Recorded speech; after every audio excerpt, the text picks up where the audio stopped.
Broadcasting live from the Business RadioX studios in Phoenix, Arizona, it's time for Phoenix Business Radio, spotlighting the city's best businesses and the people who lead them. Hello and welcome to Phoenix Business Radio, broadcasting live from the Max 6 Entrepreneurial Center right here in Tempe, Arizona, where we help build businesses and connect you with the right people. I'm very excited to introduce you today to the Executive Director for All in Education, Stephanie Parra. Welcome to the studio. Thank you for having me. We just discovered that it was a LinkedIn connection. I think we have Daryl Robinson to thank for that, our former producer. Yes. I don't know how he found you, but I'm very excited because I'm a former educator in Kyrene School District, was for years, both a third grade teacher and assistant principal. So I've got this love for education, and I'm very excited to hear about your organization and how you landed there. So if you would, I would love for you to introduce yourself and just kind of give us the backstory and then tell us a little bit about the nonprofit and who you serve and what you're on a mission to do. Absolutely. Well, first off, thank you so much for being here. And this was already meaningful, but very excited that you're a former educator. So thank you for your years of service in education. I myself am a proud Arizona native, so first-generation American. My family's from Sonora, Mexico.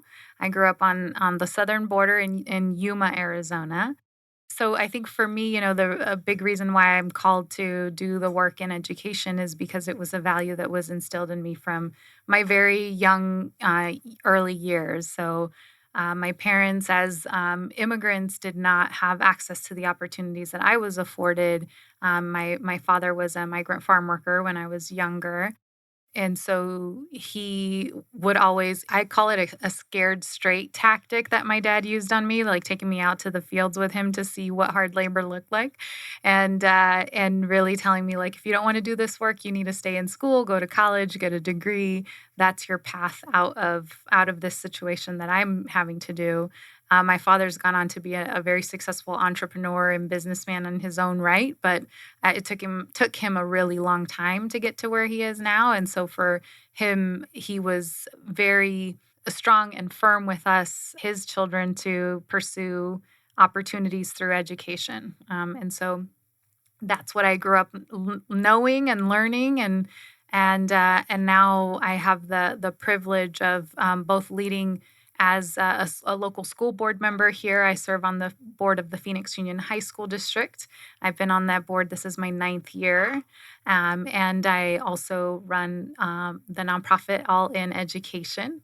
And we're just over 3 years old. Congratulations. Thank you. So just now that 501c3 status right about now, right? Yeah. Well, we've had our 501c3 status since late 2020. Okay. It was approved.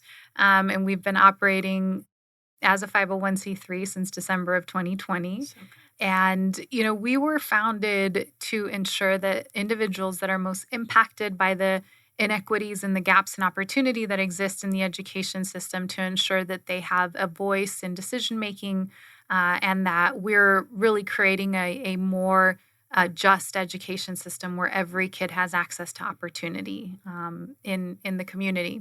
And so that's the work of All in Ed. We do that through a series of leadership development programs. A big portion of our work is around supporting parents and caregivers on how they can really understand the education system. We give them tools through it's called Parent Educator Academy. They go through an 8-week curriculum where they're learning how the system is structured, how it's governed, who the decision makers are, and really what my role is as a parent to support my kids' academic success. So they're learning early literacy support, math advocacy, and really the program, what's been really powerful is the growth and confidence in our parents. So confidence to communicate and reach out to my kid's teacher. If I have questions, I think a lot of our parents before coming to us would say, I didn't know what I didn't know, so I wouldn't engage, and would really just trust that the system was working on behalf of my kid. But the reality is that teachers are overworked, they're overstretched, they don't have the resources and the supports, and so oftentimes without effective parent engagement, kids can fall through the cracks, right? And so we want to make sure that our parents are really coming to the table as partners and allies and supports to the educators that are serving their kids. And the academy has been really incredible in strengthening that relationship between schools and families. After 5 cohorts, just 3.5 years. Already? Yes, we have had 5 cohorts. Over 450 parents have gone through our program. Yes. That's miraculous. Thank you. Yeah, we're so proud. It started off as a pilot project in spring of 21 with 30 families. We are now running cohorts every fall and spring of 120 parents across 30 schools. We do partner with Title I schools. So we're serving predominantly low-income families, a large population of Spanish-speaking families, and again, giving them the tools and access to know how to understand the education system and really be a part of it. So the phrase, the squeaky wheel gets the grease, kind of shows up for me when you're describing what a disadvantage there might be for a parent who may not have that confidence or even know what questions to ask and gets that phone call or that letter or email home that says, hey, your kid's struggling or whatever, or maybe no communication until the report card or the next grade is starting.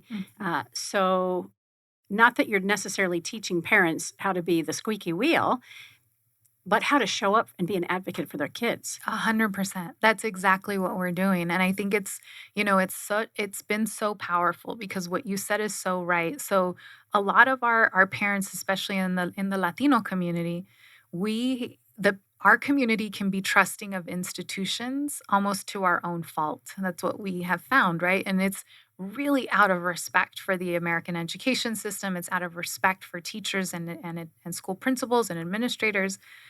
The teacher knows what's best, so I'm not going to ask questions. Who am I to ask that question? Right. And so what we're telling parents is actually, there's nobody that knows your kid better than you. You can help us help your kid. And a realization for me, so when I started as the founding executive director of All in Ed. I skipped over this story, but it was April 1, 2020, which was a crazy time to leave a steady job and start a new nonprofit. But it was an opportune time because we were at the height of the pandemic. Schools had just closed 2 weeks earlier, and we were navigating distance learning. And so in the midst of all of that, we scrapped any, traditional launch plans that we had as an organization. And we started with an outreach effort where we listened to almost 200 Latino parents and educators across Maricopa, Pima, and Yuma County. And out of those conversations, we learned a lot, right? So digital divide, gap in access to technology, the pandemic overexposure of the community, economic struggles. Those were all things that we knew were going to show up in conversation. I think for me, the biggest takeaway and the one that really resonated and stuck out was there was this massive breakdown in communication between schools and families. So by the time I was talking to some parents in mid-May about their child's education in their native language, in Spanish, I was the first person, to your point, that had been on the phone with them since mid-March. Oh my gosh. So imagine, yes, imagine what the other end of the phone sounded like, right? Parents were just confused, in tears, not knowing how to help their kids, and they felt like they had nobody to turn to. And now here was this new young nonprofit that was coming in and saying, like, hey, we're here to help. Like, what resources do you need? How do we get you connected? Let's direct you to the right people. And so again, that to me was like, okay, there's a clear need here that we can serve. And so out of necessity, the Parent Educator Academy was born. And so we have since scoped it out. It has a curriculum, and we have systems and processes around it and partnerships. And it's just bloomed tremendously in the last 3 years. But really, it went to show just what a huge need it is. And I think, as we think about improving the education system, I firmly believe as an educator, as a school board member, that parents are critical. They're absolutely critical and have to be part of the solution if we're going to close attainment gaps and get kids reading on grade level. And so we need parents to be partners. And so that's the work that we're doing. You mentioned that you left your full-time job to do this. Mm-hmm. What were you doing prior? Prior to this, I was a lobbyist. I was a government relations for Fantastic. the Arizona Education Association. So I represented teachers down at the Capitol, advocating for, more funding, better quality schools, and better support for our education professionals. Yeah. And you did that for how long? I was there for about 3.5 Wow. years. Yeah. So my career has taken some twists and turns, but really education. I started off as a social worker. Fresh out of college, I was a social worker working with vulnerable populations, victims, child crime victims, which was tough. After just about 4 years of that, I went back and I have my master's degree in higher and post-secondary education. And so studied college students, how they succeed or don't succeed and why. And that has just led me to this career of like building an education system that's adequately preparing kids for life after high school and post-secondary ed. Yeah. Oh my gosh. And I'm fascinated and inspired. We so need this. I serve on the board for Treasures for Teachers. I don't know if you're familiar with them. We're celebrating our 20th year this year, which is very excited. And being a former educator, right, I know how important it is to get those materials, those tactile materials in front of our kids, especially our lower primary grades. And the pandemic sure did shake us up in so many ways. Kids who were having to learn from home either didn't have the internet or mom and dad, or mom or dad, if it's a single parent family, having to be at work if they were one of the folks who were able to work outside the home for that period of time. And you have a kindergartner, first grader, second grader, even a sixth grader. My kiddo was in middle school at the time, and he's pretty good about his studies. I watched him as I would go off to work because I had to keep working. It's just the two of us. The first day I said to him, lights on in your room, hat off, and screen turned on so your teacher and kids can see you. And being a former educator and being in plenty of Zoom meetings even before the pandemic, I knew, I need to kind of circumvent this. And after a couple weeks, the hat was on. And he says, my teacher doesn't care. Okay, well, let that go. And then I'd see that his lights were off in his room and the shades were down. I'm like, buddy, you got to turn those lights. Mom, I just like it better, the screen. And then pretty soon he didn't even have to have his video on anymore. And I kept thinking, what is happening? Like, is he the one making these decisions or is what's happening? And you mentioned it earlier. We all have been through a chaotic time. And our teachers, even in the classroom, when we're back in the classroom now, are being asked and called to do an awful lot. So much. So the parent advocacy piece is critical. And not everybody knows how to do that very naturally. We want what's best for our kids, and we're being pulled in so many different directions. And when there's a language barrier, in addition to it, maybe even can I call it a culture barrier? I don't know if that's the right term. Sure. We are doing a disservice with public education if we're not meeting the needs of everybody. Absolutely. And I think that really hits home to the reason why All in Education was founded. So we were established, our founder and board chairman conceptualized this idea, hired me to put a plan together and build a team and kind of get the organization off the ground. But he conceptualized this idea that an organization could cultivate leaders to lead and serve in positions of power and influence inside of the system, right? So while we are 47%, Latino students make up 47% of Arizona's K-12 student population. We're only 17% of teachers, administrators, and state education board members. And so when you look at that gap in representation, to your point, language barriers, cultural barriers, right? So if we believe that if we're going to close the opportunity gaps, we have to also be really intentional about how we get more teachers of color, more Latino educators in our classrooms and leading our schools and serving on boards, because lived experience really does matter, right? So I can pick up the phone and speak to families in Phoenix Union. Actually, in the middle of the pandemic, we all rolled up our sleeves. I had a caseload of about a dozen families that I called to check on every day, just to make sure. It was a wellness call. Like, how are you doing? What do you need? And so the former social worker and me rolled up our sleeves and went to work. And I think all of us were figuring that out. And we have often said, especially schools and systems that are serving predominantly low-income communities, we are asked to be social service agencies and we're not equipped No. to do it and to do it well. We don't have the resources, the systems, or the supports. And so when we talk about the critical need for parents to be involved, it's often placed on a teacher who already has so much on their plate.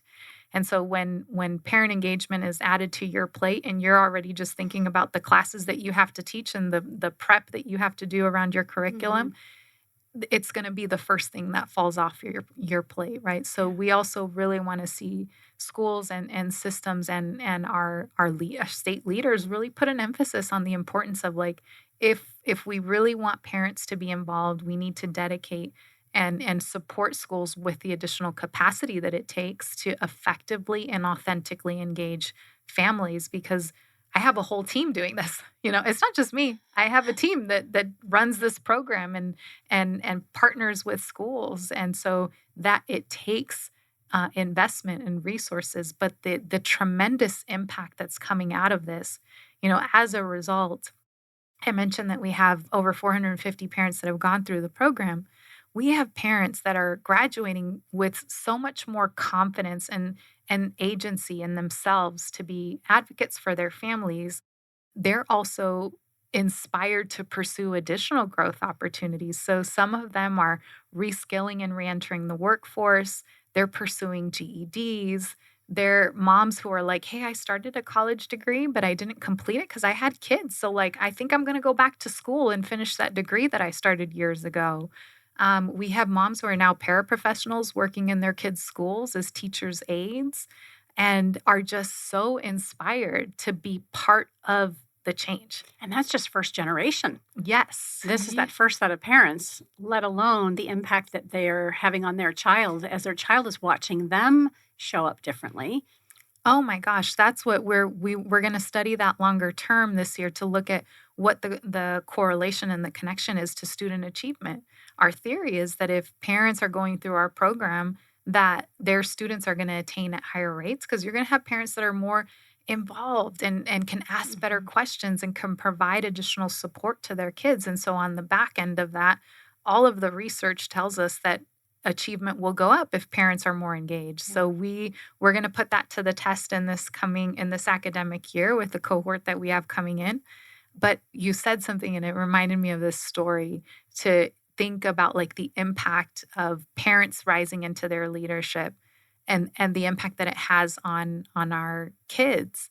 So there was a dad who posted just on social media a few months back, it was probably in May, in a full cap and gown. His family was celebrating that he had gone back to school to get his GEDs, one of our parent alumni. And so he was celebrating in a full cap and gown, getting his GED with his family. And so I think about the impact that that's going to have on his kids, right? Like, to see my dad did it, I can do it too, And so just the inspiration that they are affording their children. To your point, like, if parents are inspired and motivated, I can only imagine what the long-term implications are going to be. I'm thinking about their children's children. Yes. So I'm not a grandparent yet. I'm old enough to be. I have a 29 and 27-year-old and a 16-year-old who I'm still trying to, wrangle the tiger and get him in the right direction. My dad has always said, he's here local in Tempe, that there's no greater joy than being a grandparent, and it's a whole different kind of love.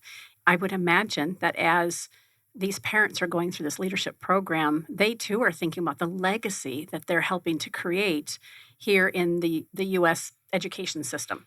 Absolutely. We just had a conversation yesterday. One of the programs that we run is called Pa Que Sepas, and it's a community conversation with leaders in different fields. And this year, through that series, we're really unpacking the impact of poverty on education. And so just yesterday, we were talking about generational wealth and how families can build generational wealth and the importance of that in the development of our community. And you are so right that it takes one person to start changing the trajectory. We have cycles of families who have gone through cycles of poverty. And so when we know as educators and practitioners in the field that poverty is the greatest barrier to educational attainment, we have data that backs it up now through our MAPA report that we publish on an annual basis. We did a research analysis, a correlational study on this. And so we're trying to unpack it and really have our community understand that it has to go beyond the classroom. The importance of economics and the importance of families having access to economic prosperity and building generational wealth is super critical in all of this. And it's possible. It's so possible. More than possible. It's necessary. Absolutely. Yes. Absolutely. And so it's been really, really incredible to watch our families grow and develop, and just watching their confidence in their own inspiration post academy has been so inspiring. And there are so many stories that are coming out of this cadre of 450 leaders. We call them leaders. Our parents are leaders. Yes. And they're going to do great things. I'm so excited about the future, because it is such it's so powerful just to hear updates from them on what they're going off to do. And what are you hearing from the teachers and the administrators? I would imagine that they're blown away. Oh my gosh, all the feedback has been incredible. We get so much positive feedback. I think what I hear the most from teachers and administrators, school superintendents, is like, how are you doing this?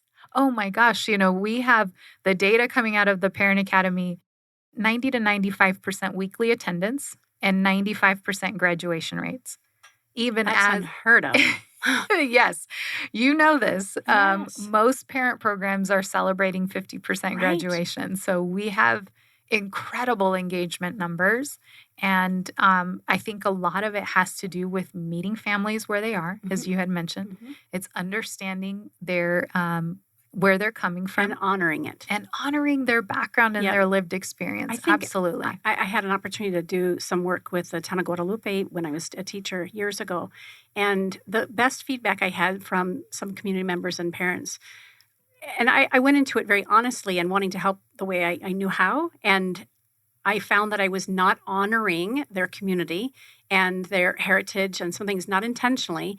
And it was really impactful for me to realize that I have to meet people where they're at and honor and respect that. Not that I wasn't trying to, but in me just showing up thinking that things had to be a certain way, the feedback was, hey, we'd love the help, and let's let us help you as well. Oh my gosh, yeah. It's so important that we show up and I think it speaks to how we approached our work early on. It was, let's listen to the community first before making assumptions. But we show up, and I think it's always out of like a generosity of like spirit. We want to be helpful, but sometimes people just want to be heard. Yes. And so let's listen to them and figure out what they need, and let them guide that. And I think that's really what our work at All in Education is centered around doing, is leading by example, right? So people, as people are asking us, how are you doing this?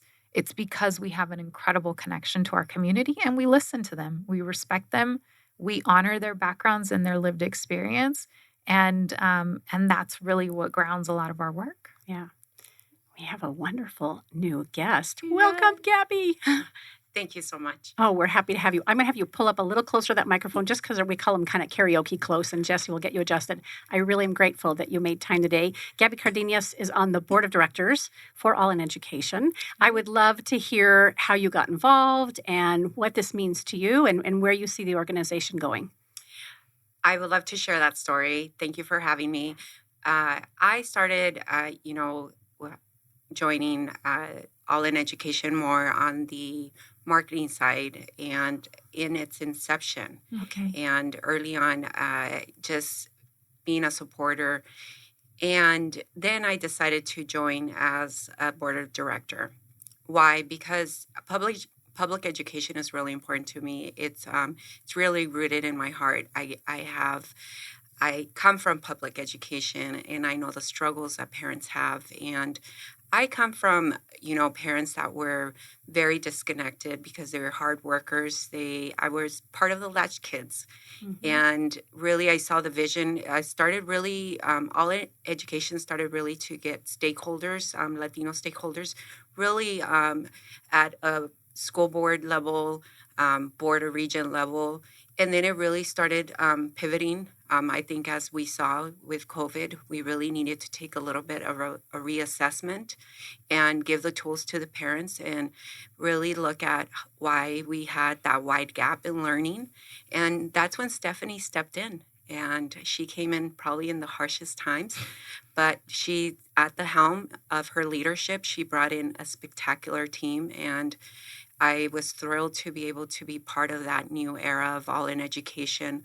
And I've seen really what has happened under her leadership, and especially with the parent educator program, the engagement and the impact we're doing with the public schools. And I really, really, it is a passion of mine to see how we're getting the parents involved. It starts with the parents. I know the kids, we could give them the tools, but if we're not speaking to the parents, sometimes it is difficult to get them through that path.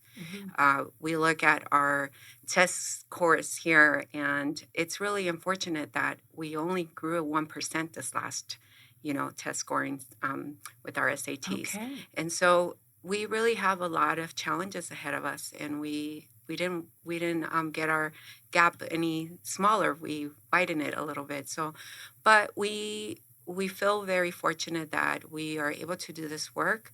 We're only one organization, and the impact is pretty large. There's so many more. I mean, 450 parents already in 3 years. 3 years after 5 cohorts, yeah. And yet, when we talk about the population that you're looking to help lift up and have it be more integrated, you do have a long way to go. We have a long way to go, yeah. I really appreciate the honesty around the test scores. However, as you're sharing that you probably feel as an organization like, shoot, you know? Yeah. And yet, the foundation is being laid correctly. You both alluded to that, if I understand you correctly, the All in Education was originally kind of focused on getting more underserved populations into the school boards and get involved that way, which is still a mission and a big part of the purpose. And yet this education, let me get more involved with my children, let me be educated around how to really show up as an advocate for my kiddo, had to be the foundation that were laid. I would imagine very soon you're going to see those test scores just going through the roof because you're building it the right way. Longer, perhaps, but definitely the right way. It is still a fundamental mission, but I think with COVID hitting us so hard, we had to make sure that our underserved communities had the connectivity, had the education. We saw a lot of families get hit harder than others, where parents didn't even know how to use a laptop, didn't even know. So there was a lot of education, and it was really critical that All in Education was that platform to educate. There was a lot of efforts put into it, and I think that's where we as an organization stepped in to be a source of providing tools and then the tool of education. So it wasn't just, the stories we would hear of kids just camping out at some of the McDonald's just to even get connected to, their passion was to just make sure that they were having access to internet. And so that's heartbreaking, as a Latina who knows that her roots come from, very low income, and to see that, and now we can make a difference. That's why I want to continue to do this work. And you asked the question, it's a passion of mine. And that's why this is important work that we have to do. Yeah. And we have the capacity technology-wise. Oh, yeah. Right? So the resources are there. We just have to make sure that you have enough support to get those resources in the right hands. Can we talk about funding? And this is Business RadioX, right? So most of our listeners are business owners, executive leaders, both from large enterprise all the way down to small mom and pop boutique shops. Where does the funding come from, and how can our business community best support what you're doing? Well, they can be huge supporters because we do rely on philanthropy, both foundation-wise, corporate partnerships, and sponsorships of our work is it costs us for the Parent Academy, it costs us about $2,500 per parent to put them through the academy. So scholarships and support that way will be incredibly helpful. So my main job and with the support of my incredible board of directors is we're raising money to do this work and to continue to scale the impact of the organization. So it does require philanthropic investment. And outside of today's interview, which we hope will go wide and far, how are you getting in front of business owners? What can we be listening for? How can we help make those introductions?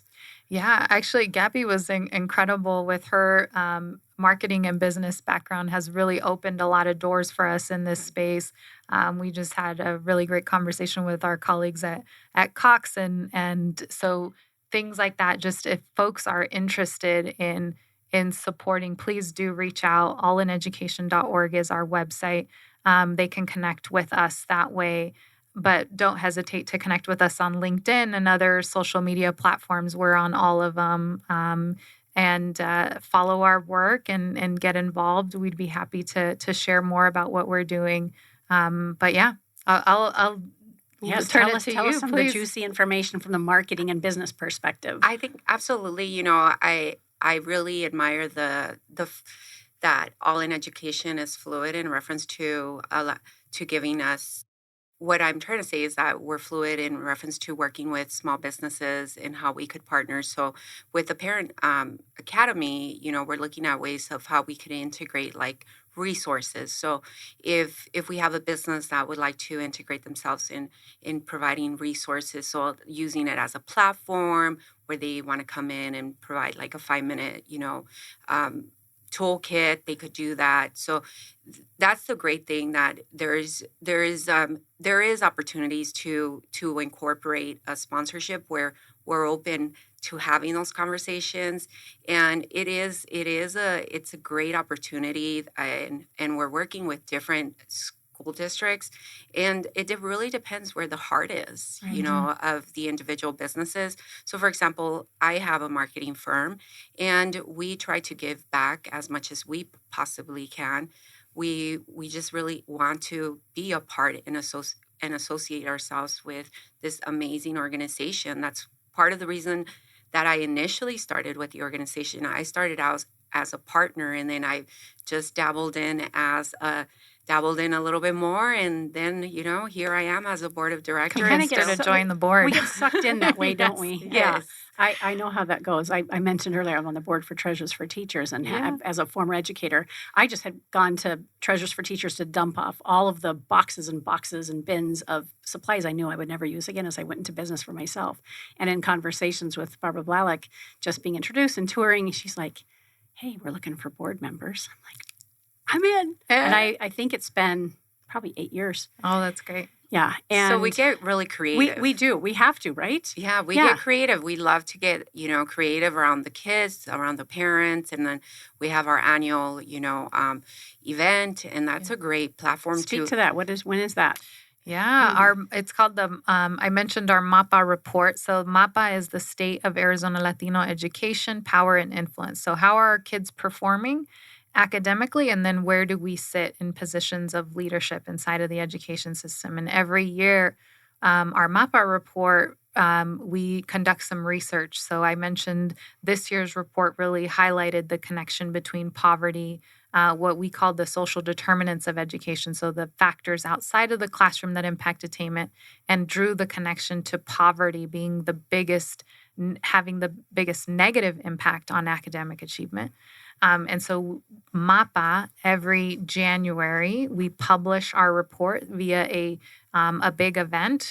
We will actually be at the Sheridan this year on January 24th over a breakfast event. And we're just finalizing the details on our sponsorship packages, so we will definitely get that out live. But it's becoming the event to be at, right? Absolutely. Yeah. It was sold out last year. So definitely we want to make sure that if you're interested, that you reach out soon. Yes, please. Yes, do that. And we'll make sure at the end of our segment that you let people know where to find you. And once this is published as a podcast and not just the live broadcast, we'll have your contact information as well. Oh my gosh, what have I not thought to ask that you want to make sure our listeners and viewers are aware of? The other thing I will share, so I talked a lot about the work that we do with parents, but a lot of what we're also trying to do, and I mentioned this, is really build up that leadership pipeline. So it wasn't enough for me to start one program in the middle of the pandemic. I started 3. We have a program called Adelante Fellows, and so this is for emerging leaders, folks in your network, who, business leaders who might have staff who are interested in supporting and giving back to education, who want to go through a fellowship to understand how the education system is working and what their role could be as advocates and allies to us. And so that fellowship is 8 months long. They really take a deep dive on understanding education and education governance and the role of bias in the system, the role of politics in the system, and how we can always show up as values-based leaders on behalf of kids. And so that's Adelante. And then we have our Grass Tops Academy for folks who are already in the system. So I might be a board member, an administrator, a senior leader in education. They go through our Listo Academy, which is our Grass Tops. Listo translates to ready in Spanish, but it also stands for Leaders in Support of Transformational Opportunities. I was very proud of that acronym. It was a 2020 middle of the night creation. I just want to rub up against you and see if I can just get some of this brilliance from both of you. Yeah, phenomenal. Thank you.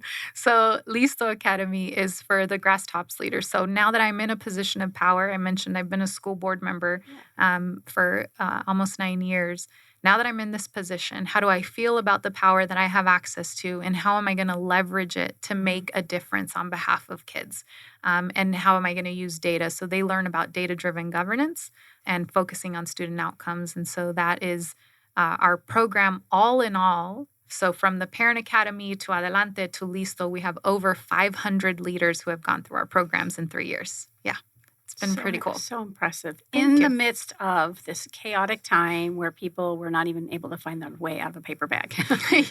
you're just knocking down doors and changing the trajectory of families' lives. Thank you. Powerful. Yeah. Thank you so much. Yeah, we're very proud of the progress that we've made. And, you mentioned it. We have certainly a lot of work to do, and the data reminds us that we have a lot of work to do. But I think for me, I always want folks to walk away feeling hopeful. And I think MAPA really does that. The summit event, yes, it's hard to absorb what the data is telling us. But one thing we tell folks is like, hey, we're all a part of the solution. If we all come together as a community on behalf of kids and families, like we can do really great things together. And so when 200, 300 people are walking away from MAPA, or our alumni network of over 500 is walking away and saying, I'm going to be part of the change, like it's really, really powerful, and it's a ripple effect. And it's clear that when someone graduates from the programs or the role that they play within the organization, they know how to support, speak the language, get people involved, because you have very clear outcomes. Right. And the research and the data to support that. And I think that's often missing in missions and when people are set out to change the way things happening. If we don't have the data that supports what we're doing, both the success and the challenges, we're kind of just spinning our wheels. Yeah. I have a really great board, and they definitely hold us accountable to making sure that we are improving outcomes. I think it's important for all of us to hold each other accountable. Mm-hmm. So we lean into the data really hard. Yeah. We've talked about how businesses can get involved, and I appreciate that shout out because, again, that's really who we serve. And I'm quite confident that we'll have educators listening as well. So from the superintendency to the building leaders, in addition to the classroom teachers, what role can they play in bringing your organization to their school? And it's not just Title I schools.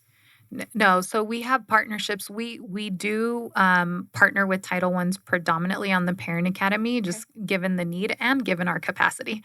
We're still small. We're a mighty team, but we are 9, so we're a small team, and so they can connect with us if we have had superintendents who reach out who are interested in our parent academy. I think one thing that we are thinking a lot about as an organization is, we can't be everywhere, but we are thinking a lot about how we scale PEA through some kind of a school train the trainer program. So if folks are interested, please follow our work, get engaged now, because that's something that we're working on, and hopefully we can pilot that with a school partner in the next few years. I have at least 6 introductions running through my mind right now.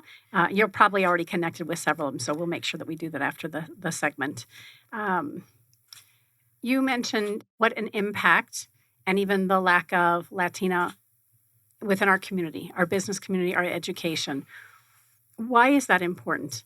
Can you really speak to our listeners and viewers from that perspective? Give us the numbers again, if you would, around how many kiddos we have.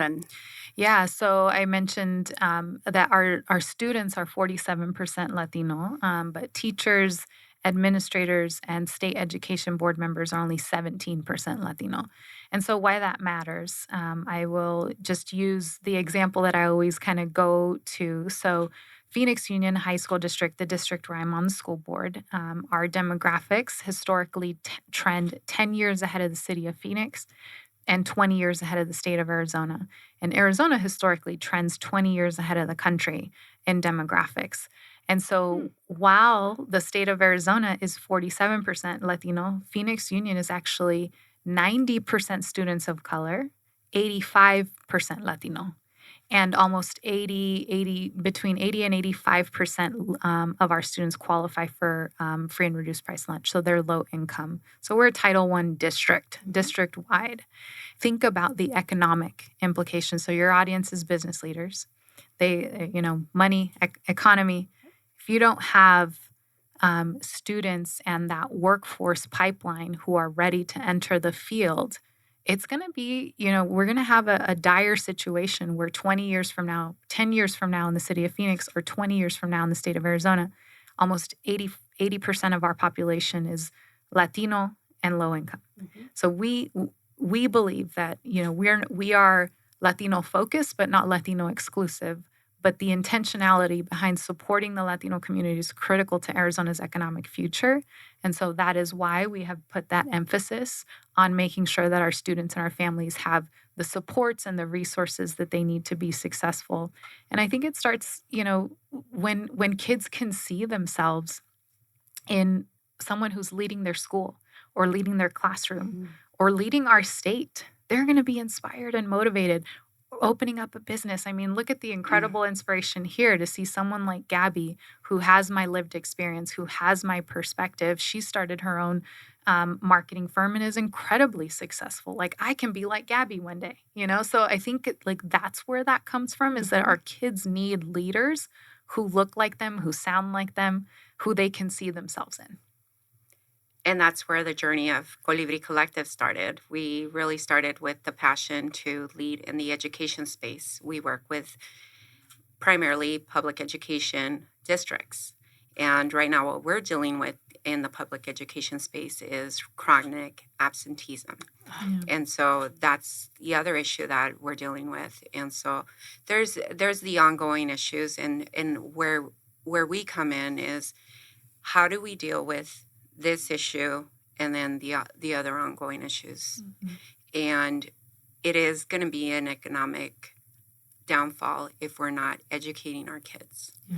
And that's why our board is committed to make sure that we're educating parents, we're getting them involved, and then we're also in the efforts of recruiting other Latinos to make sure that they are taking leadership roles in our schools, whether it's even in the parent educator program, whether it's a school board, whether ideally board of regents, that's or superintendents. And we're really advocating to make sure that we have the right people in place. So it could be so we could be fostering those relationships, and we could make sure that our state is fruitful. Mm-hmm. Yeah. It's really making sure that it starts from the bottom up. Yeah. Mm-hmm. It's about, I think a lot of it is like when we think about some of the biggest challenges, and, I'll put my school board member hat on for just a second here, but some of the biggest challenges that we're facing are staffing shortages. And we're having to get creative about how we staff schools and how we structure the day, right? Because we don't have the manpower. And so thinking about what does it look like to inspire our parents so much that they want to become future educators? And then what does it look like for their kids to be so inspired to be future aspiring educators or leaders in the field, So I think we have to, going back to what Gabby said just a while ago, like we have to get creative. But it really, a lot of our work is centered around boosting the confidence of folks and giving people a sense of motivation and a sense of like I can do it. And it was really, I'm coming off of a high this week. Gabby knows this. We had an incredible mom. She is one of our leaders in South Phoenix in Roosevelt District. Her kids are between Roosevelt School District and Phoenix Union. She also has some kids in high school. She just provided her public testimony in front of the President Biden's commission on the advancement of Latinos in this country. Yes, they were here visiting Arizona and really talking about the importance of Latino college attainment. And so she shared her personal story, and it was so impactful, so powerful for her to tell the commission that she is getting more involved, and she's kind of is activating on her end. She turns to me and she says, "If you believe in me, I believe in me." And that's all it really takes. It takes our community to know that they have somebody that believes in them. It's been such an inspiring journey because we're out here just to be a little spark for a lot of people to say, like, you can do it. You got this, like we're going to be those cheerleaders. And we're also going to be the people that are not just cheering you on, but getting you the resources and the supports and the platform to say to this commission, for example, hey, my kids in South Phoenix need supports and they need resources. What are y'all going to do for our families down here? And hold them accountable to that. Yes. Yeah. It was very powerful. Fantastic. Great example of the because work we that live you're in doing. community. I was thinking the same thing. Speak to that. Coming from a very strong Latino community, we talked about donations, and I'll come back to that. Growing up, everybody knew each other. The neighbors knew each other. We did everything together. If one neighbor did something, we all did it together. And so that's what we're talking about. It's building those communities and fostering those relationships. And I think at some point, somehow we forgot about being community. And I think it's coming back to those roots of being a community. And parents are building those. And parents now, I think all in education is building those communities. Yeah. And I think it's a beautiful thing. Maybe I'm detached because I'm not a parent, but I sure do care about our kids. Absolutely. And my heart's in the right place. I don't have kids, but I know what it is to know what a community is and to hear from firsthand from what a parent goes through. I love to hear these stories. They're so inspirational. If my parents would have had more of this connection, I think it would have been a different journey for me, but I didn't have that. I mean, I excelled in a very different areas, but I see that there's many parents that didn't know where to go for resources. They don't know still. And you talked about resources. I don't really believe there's still a lot of resources out there. We're still 50th in our nation in pay for teachers. That is so unfortunate. We're still trying to do work that is not even in our hands. We're advocating for policy changes, but we really need to act like an entire community. Having, the Biden administration, that's great, but we have other bigger issues that need to be addressed. We just have the wrong people sometimes in leadership positions that we can't manage at this point. We won't speak on that. Yeah. This is maybe not the platform. Yeah. But we could only manage what we can. And I think that if we could build these additional communities within our neighborhoods to uplift each other and only create the change that we can manage, I think that's that's within our hands. And she mentioned something. You said it. We're in community, and that the saying "it takes a village to raise a child" is so true. And I think what's been really special over the last several months of the work that we has evolved in the work that we're doing in Roosevelt and in South Phoenix is we are creating a really powerful community of parents and caregivers who are coming together. We had a 2-day workshop with parents. Day 1, we had over 90 parents participate in person.